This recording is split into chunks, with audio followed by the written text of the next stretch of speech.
After my wife cheated on me, I made the decision to give her one last chance, though not without strict boundaries. It's been a year since that decision, and now I'm stuck in a place I didn't expect, unsure whether to loosen my grip or simply accept that something inside me broke that night and will never heal. A friend of mine put it plainly, if you can't trust her, just leave. And that one sentence has lived in my head ever since. I'm 30. She's 31. We've been together 5 years. Before the betrayal, I thought we were strong, solid, even. But last year she crossed a line I can never unsee. She cheated with a guy from her friend group during a night out, the same guy I'd always been uneasy about. Normally, she came home from those nights around midnight. But this time? She stumbled in around 5 a.m., reeking of alcohol, and barely spoke to me for days. Something was off. It was like she was carrying something too heavy to hide, but too guilty to confess. I kept asking what was wrong until she finally caved and told me the truth. She had cheated. I was shattered. That moment gutted me. I had always disliked how often she went out drinking and clubbing, especially with him there, but I never stopped her. I trusted her. Or maybe I just believed I should. That night, after she confessed, I packed a bag and walked out. She cried and begged me to stay, but I couldn't. I needed space, clarity, anything but the walls of that house. I crashed at a friend's place and spent the next few days drowning in silence, sorting through the wreckage of what I thought we had. Eventually we agreed to talk. She apologized, sincerely, and said she'd do whatever it took to make things right. I believed her, or at least wanted to. So I laid down conditions. She had to cut all contact with the guy she cheated with. I had full access to her phone and computer, no questions asked. And she couldn't go out drinking or clubbing unless I was with her. She agreed to everything without hesitation. And more than that, she ended up pulling away from her entire friend group, not just him. I never asked her to. But she said it was too painful to be around them when they still sided with him. Even so, I never actually checked her phone. I didn't snoop. I tried going out with her when I could, even though I've never been into the bar scene. But none of that mattered. Something between us had cracked. Our connection wasn't the same. The air felt thinner. Conversations felt shorter. We were still together, but it felt like we were just going through the motions. I thought maybe I was being too rigid. Maybe I should ease up. But every time I tried, the memory came crashing back. I could still see her walking through the door that morning, cheeks flushed, mascara smeared, not meeting my eyes. I shared all this with a friend who didn't sugarcoat it. If you can't trust her again, you should just divorce her. That line stayed with me. I love her. But I haven't been happy for a long time.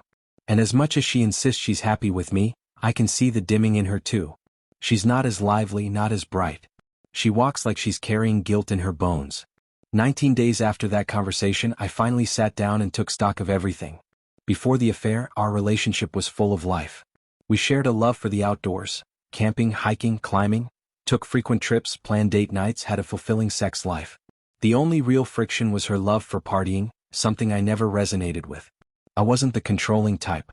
I didn't tell her to abandon her friends, just the man who disrespected what we had. But since her friends stayed loyal to him, she slowly withdrew from them too. She told me recently that some of them even criticized her, saying she was being dramatic for cutting ties with him. That's just how he is, they said. Like that made it okay. These days we still go out occasionally. A few hikes. A dinner here and there. But it's half-hearted. Our intimacy is nearly gone. She's tried to initiate a few times, but I rarely meet her halfway. I've become emotionally distant. Cold maybe. She noticed and we talked. She said she still wants to stay with me, still wants to honor my conditions. But she doesn't feel like she's allowed to ask for anything anymore. She said she made her bed and now she's lying in it. She never denied the damage she caused. She owns it. Every bit of it. And that made me wonder, maybe we still had a chance. I suggested couples therapy. She immediately agreed. At the time, I wasn't doing it out of hope. I was doing it because she had stuck to my rules for a full year. She gave everything I asked. I owed it to her, and to myself, to try one last time. 3 months later, therapy had done its job, not by saving us but by stripping away the illusions. It took a few tries to find the right therapist, but once we did, the real conversation started. Hard ones. Raw ones. One day in session, I finally asked the question I had avoided for a year. Why? Why did you cheat? Her answer was simple. Brutal. Honest. She said she was curious. One of her friends had slept with a guy and told her about it in detail. That night out, after a few drinks, she gave in to that curiosity. It wasn't premeditated. She didn't plan it. She just let the moment take over.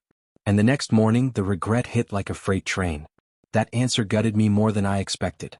She hadn't cheated out of loneliness or neglect. She wasn't chasing some emotional void. She just wanted to know what it felt like. And she gave up everything for it. In one session, I told her exactly what I had buried for so long. You made my worst fear real. You cheated with the one guy I was always afraid of. She didn't argue. She just nodded. She knew. And that was when I realized something I had been resisting from the start. My rules weren't just about rebuilding trust. They were also about punishing her. About control. About keeping her on a leash so I wouldn't feel helpless again. But the truth? I was helpless. Because no amount of control could undo what happened. No conditions, no therapy, no time would ever bring back what we had before. That was the turning point. We decided to end it. We're divorcing quietly. No shouting, no courtroom drama. No kids, no house, no shared assets. Just two people who loved each other once, until one night turned everything upside down. Truth is, I think our marriage ended long before we signed the papers. Sometimes love isn't enough. And sometimes the hardest part isn't letting go, it's accepting that the person you trusted most is the one who taught you not to.